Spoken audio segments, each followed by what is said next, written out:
എന്തുണ്ട് എല്ലാവരും സുഖല്ലേ? പിന്നെ നമ്മളിൽ പലരും ഒരു 40 വയസ്സ് കഴിഞ്ഞാൽ അല്ലെങ്കിൽ ഒരു 35 വയസ്സ് കഴിഞ്ഞിട്ടാകുമ്പോൾ ഒരു 50 വയസ്സായി കഴിഞ്ഞിട്ടാകുമ്പോൾ ഒരു ലോഡ് മരുന്ന് കഴിക്കുന്ന ആൾക്കാരായിരിക്കും. അതായത് പ്രഷറ്, ഷുഗർ, കൊളസ്ട്രോള് എന്ന് പറയണ്ട അതുപോലത്തെ ഒരു ഫാർമസി തന്നെ നമ്മളെ വീട്ടിലുണ്ടാവും. എന്നാൽ ഇതല്ല കേട്ടാ.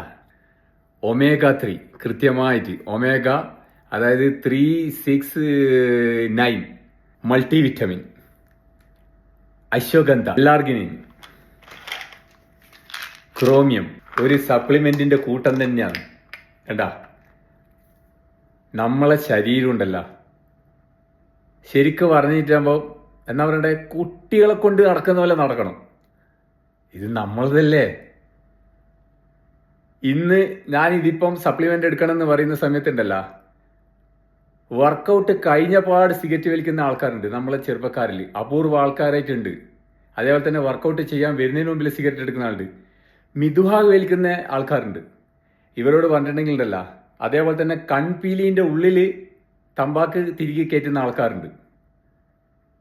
അവരോട് പറഞ്ഞിട്ടുണ്ട്, അവർ ചോദിക്കുന്ന കാര്യം എന്താ പറയുക, ഇതെല്ലാം തുടർച്ചയായിട്ട് എടുത്തു കഴിഞ്ഞാകുമ്പോൾ സൈഡ് എഫക്റ്റ് ഉണ്ടാവില്ലേ എന്ന് ചോദിക്കുന്ന ആൾക്കാരുണ്ട്. അപ്പോൾ പിന്നെ അവരോടൊന്നും പിന്നെ ഒന്നും പറയാനില്ല. പക്ഷേങ്കിൽ നമ്മളുണ്ടല്ല, സപ്ലിമെന്റ് എന്തായാലും എടുത്തിരിക്കണം. എടുത്തതിനെ കൊണ്ട് എനിക്ക് പ്രയോജനമുണ്ട്. നിങ്ങൾ നിർബന്ധമായിട്ട് എടുക്കണം എന്ന് ഞാൻ പറയില്ല. പക്ഷേങ്കിൽ എടുത്താൽ നല്ല കാര്യമാണ്.